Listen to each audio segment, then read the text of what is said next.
Come with me on a visit to the Cité de l'Architecture et du Patrimoine in Paris. The museum is located at the Palais de Chaillot at Trocadero.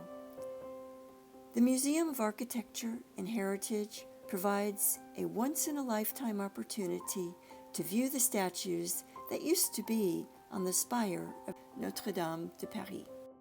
You may recall that the spire burned on April 15, 2019, but the statues were saved. On April 11th, they were removed to be repaired and restored. The plan was to return them to the museum until the spire was finished, but they are in the museum longer than expected. They should return to their positions in the spring of 2025. Allow me to share with you this once-in-a-lifetime view I experienced.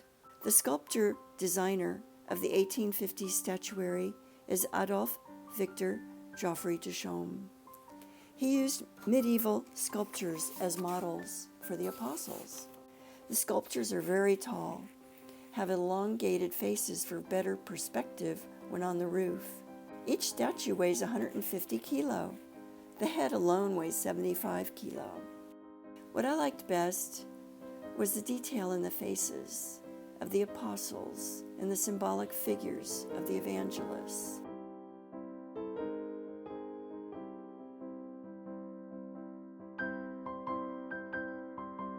During a 15-minute visit, the guide pointed out damage done by a visitor to the St. Thomas statue.